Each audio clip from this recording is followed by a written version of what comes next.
Welcome student. हम लोग आज बात करेंगे बायोलॉजी के बारे में, जिसको हिंदी में जीव विज्ञान बोलते हैं। ठीक है, इसके अंदर जो हम लोग स्टडी करते हैं वो जीवधारियों की करते हैं, क्योंकि आपको जैसे पता है बायोलॉजी जो है एक पार्ट है साइंस का। तो इसके अंदर जितने भी जीवधारी होते हैं, ठीक है, उनकी हम लोग अध्ययन करते हैं। चाहे उसमें हम लोग ह्यूमन की बात करें, चाहे एनिमल की बात करें, चाहे प्लांट्स की बात करें, सभी का अध्ययन करते हैं। फर्स्ट यहाँ पर जो क्वेश्चन बनता है, क्वेश्चन क्या बनता है कि जो बायोलॉजी होता है वो दो टर्मिनोलॉजी से बनता है, बायो और आपका लॉजी। ठीक है, बायो का जो मतलब होता है वो मतलब होता है लाइफ, और लॉजी का मतलब होता है स्टडी। यानी कि लाइफ की बात करें तो जीव, और स्टडी की बात करें तो अध्ययन। तो हम लोग जो बायोलॉजी के अंदर जो हम टर्म पढ़ते हैं वो टर्म क्या पढ़ते हैं, इसके अंदर हम लोग जीवों का अध्ययन पढ़ते हैं, स्टडी पढ़ते हैं। ठीक है, अब अगर हम लोग ठीक है, अब हम लोग आगे बात करते हैं कि जो वर्ड है, हमें सबसे पहली बार जब हम इस शब्द की बात करते हैं, किस शब्द की बात करते हैं, बायोलॉजी की बात करते हैं, तो ये बायोलॉजी शब्द हमें किसने दिया? तो देखिए, बायोलॉजी शब्द जो देने वाले व्यक्ति थे वो हमें दो व्यक्ति थे। क्या हुआ था? 1801 ईस्वी। ठीक है, 1801 ईस्वी, जिसको आप लोग इंग्लिश में बोलते हैं एडी में। इस टाइम पीरियड में हमारे दो वैज्ञानिक हुए थे। एक वैज्ञानिक थे हमारे फ्रांस के, और दूसरे वैज्ञानिक थे हमारे जर्मनी के। तो जो हमारे फ्रांस के वैज्ञानिक थे उनका नाम था हमारा लेमार्क। ठीक है, हिंदी में अगर हम लोग बात करें तो कैसे लिखेंगे? लेमार्क। और जर्मनी के जो हमारे वैज्ञानिक थे उनका नाम था ट्रिवेलियस। ठीक है, हिंदी में अगर हम लोग बात करें, देखिए यूएस, अगर हम लोग हिंदी में बात करें तो कैसे लिखेंगे? ट्रेवेनियस। ठीक है, ये जो हमारे दो वैज्ञानिक थे, इन दोनों ने वैज्ञानिकों ने मिलकर हमें पहली बार एक शब्द दिया। फर्स्ट टाइम जो हमें शब्द मिला बायोलॉजी, वो इन दोनों वैज्ञानिकों की वजह से मिला। ठीक है, अब हम लोग बात करते हैं कि हम लोगों ने कब बायोलॉजी को एक सीक्वेंस में, यानी कि क्रम से हम लोगों ने उसकी स्टडी करना शुरू करा। क्यों? क्योंकि इसलिए हम उनको, जिस व्यक्ति ने हमें स्टडी करना बताया, उनको फादर ऑफ बायोलॉजी बोला गया, यानी कि जीव विज्ञान के पिता। ठीक है, तो ये जो टर्म देने वाले हमारे व्यक्ति थे वो, उनको आप लोग बहुत अच्छे से जानते हैं, जिनका नाम था आपका अरिस्टोटल, यानी कि अरस्तु।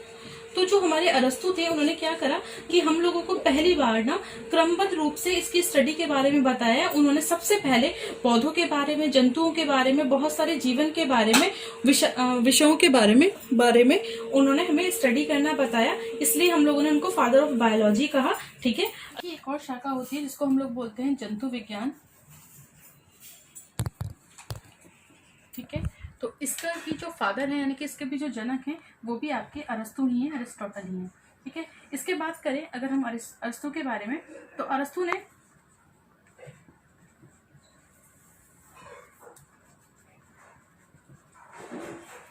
बायोलॉजी को, अगर हम लोग बात करें, दो फॉर्मेट में बांटा है। ठीक है, अरस्तु के अकॉर्डिंग एक है उनका जंतु समूह,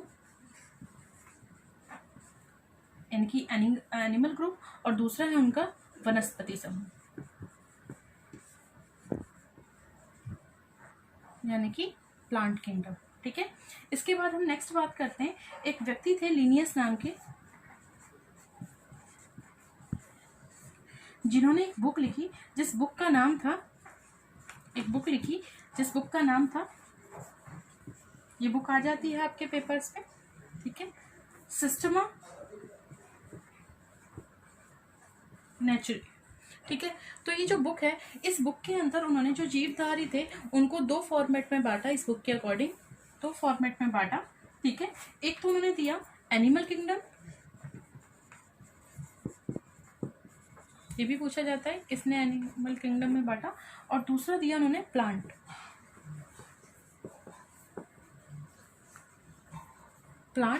किंगडम। ठीक है, तो आपका ये जो जंतु जगत है और आपका जो ये वनस्पति जगत है, ठीक है, तो इसकी नींव रखने वाले कौन थे? लीनियस को ही हम लोग, अगर हम लोग बात करें, फादर ऑफ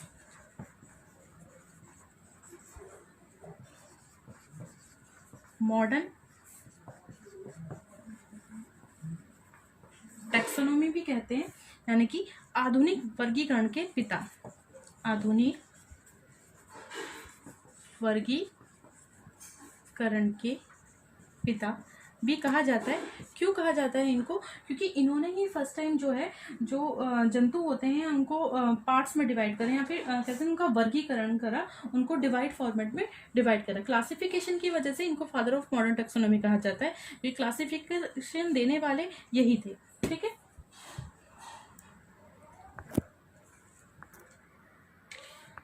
आगे हम लोग बात करें तो क्लासिफिकेशन की, अगर हम लोग ट्रेडिशनल तरीके की बात करें यानी कि वर्गीकरण के, अगर परंपरागत तरीके की बात करें तो एक महोदय हैं आप जिनको आप लोग पढ़ते हैं फिटकर, यानी कि इंग्लिश में बात करें तो विटेकर। ठीक है, तो इन्होंने 1969 में, ईस्वी वही आपका एडी है, 1969 में इन्होंने 5 तरह की एक क्लासिफिकेशन फॉर्मेट दिया।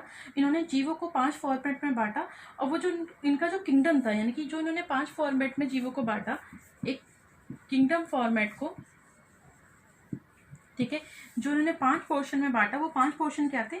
पहला था आपका की वीडियो बनाई तो पहला जो था उनका वो था आपका मोनेरा। दूसरे की अगर हम लोग बात करें तो दूसरा था उनका प्रोटिस्टा। ठीक है, इंग्लिश में लिख देती हूँ स्पेलिंग आपको, ताकि दोनों में ही आपको लैंग्वेज में हेल्प मिले। ठीक है, तीसरे की अगर हम लोग बात करें तो तीसरा था उनका पादप, प्लांटिया। चौथे की अगर हम लोग बात करें तो वो था उनका कवक, जिसको इंग्लिश में बोलते हैं आप लोग फंगी। इससे तो सभी लोग परिचित होंगे। ठीक है, लास्ट की हम लोग बात करें जंतु, इससे भी आप सभी परिचित होंगे, जिसको हम लोग बात करते हैं एनिमल। ठीक है, तो ये जो हमारे वेट करते हैं, इन्होंने किंगडम को 5 फॉर्मेट में बांटा, मोनेरा, प्रोटिस्टा, पादप, कवक और जंतु। ठीक है, अब हम लोग एक एक करके इनके बारे में बात कर लेते हैं। ओके, तो सबसे पहले हम लोग बात करते हैं मोनेरा के बारे में। तो देखिए, जो मोनेरा होता है इसके अंदर कौन रखे जाते हैं? इसके अंदर ना प्रोकैरियोटिक जीवों को रखा गया है, सम्मिलित किया गया है। जैसे प्रोकैरियोटिक जीवों हम लोग बात करें तो बैक्टीरिया। ठीक है, बैक्टीरिया भी किस तरीके का जीव है, या फिर हमारा एक्टिनोमोनाइज, ये लिख देती हूँ मैं आपको, एक्टिनोमाइसीटिस।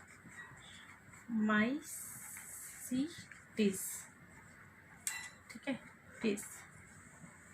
तो ये जो जीव हैं ये इसी के अंदर रखे जाते हैं। इनके जो अधिकतम मोनरा होते हैं ना, या मोनरा के जो सदस्य होते हैं, उनकी जो सेल्स होती हैं, कोशिका भित्ति जो होती है वो काफ़ी कठोर होती है। ठीक है, ये होते हैं हमारे मोनरा टाइप के। नेक्स्ट हम लोग बात करते हैं प्रोटिस्टा टाइप के। तो इसके अंदर देखिए क्या होता है, इसके अंदर जो हमारे वन सेलर होते हैं ना, वो एक कोश के जो यूकेरियोटिक जीव होते हैं उनको रखा जाता है। जैसे हम लोग बात करते हैं अमीबा। ठीक है, या फिर हम लोग बात करते हैं डाइटम, या हम लोग बात करते हैं यूग्लिना। यहाँ पे लिख देती हूँ मैं यूग्लिना। ठीक है, तो ये पेपर के पॉइंट से भी ज़रूरी होते हैं आपके। तो जो हम लोग प्रोटिस्टा होते हैं इसके अंदर हम लोग इन जीवों को रखे जाते हैं। नेक्स्ट हम लोग बात करते हैं पादप। तो इसके अंतर्गत हम जो जितने भी सभी कलरफुल जो हैं, या जो बहुत ज़्यादा बहुकोशिकी जो होते हैं, या प्रकाश संश्लेषण जितने भी पौधे होते हैं, उन सबको हम इसी के अंदर रखते हैं। लाइक शैवाल जो होता है हमारा, ठीक है, शैवाल को हम लोग इसी के अंदर रखेंगे। नेक्स्ट हम लोग बात करते हैं कवक के अंदर। तो कवक के अंदर हम यूकेरियोटिक या फिर जितने भी परिपोषित जीवधारी होते हैं उसको हम लोग किसके अंदर रखते हैं? हम लोग कवक के अंदर रखते हैं। ठीक है, इनकी जो कोशिका भित्ति होती है कवक की, वो सेलुलोज के स्थान पे किसकी बनी होती है? काइटिन की बनी होती है। किसकी बनी होती है? इनकी जो कोशिका भित्ति होती है वो हमारी काइटिन की बनी होती है। ठीक है, नेक्स्ट हम लोग बात करते हैं यहाँ पे जंतु यानी कि एनिमल के फॉर्मेट के बारे में। तो देखिए, जंतु के अंतर्गत जितने भी हमारे बहुकोशिकीय के जंतु होते हैं, जो संभोजी होते हैं, विषम कोशीय होते हैं, उन सबको इसी के अंदर रखा जाता है। इनको और इनकी कोशिकाओं में कोशिका भित्ति नहीं पाई जाती। जैसे हम लोग बात करें जंतु के अंदर हम जिन जिन जीवों को रखते हैं, हम लोग बात कर रहे हैं केचुआ। आप लोगों ने बरसात के मौसम में केचुआ को बहुत देखा होगा। ठीक है, इसके अलावा हम लोग बात करें सरीसर, जो हैं वो भी हमारे इसी के अंदर आते हैं। या स्तनधारी की बात करें या फिर हाइड्रा की बात करें। ओके, तो ये जो हमारा वीडियो था ये फर्स्ट हमारा बायोलॉजी इंट्रोडक्शन था। अगर आप लोगों को ये पसंद आता है तो प्लीज़ कमेंट बॉक्स में बताइएगा। फिर मैं आपको ये जितने भी हमारे फॉर्मेट है, जैसे हम लोगों ने बात करी कि 5 हम लोगों ने फॉर्मेट में बांटा, इसको मैं आपको डिटेल में पढ़ाती हूँ। अगर आपको इतना समझ में आया तो मैं आगे इस पर वर्क करती हूँ, अगर नहीं समझ में आया तो इस टॉपिक को छोड़ेंगे, कुछ आगे और कुछ पढ़ेंगे। और आई होप अगर आपको समझ में आया तो प्लीज़ एक लाइक कीजिएगा, वीडियो को शेयर कीजिएगा और चैनल को सब्सक्राइब भी कर लीजिए।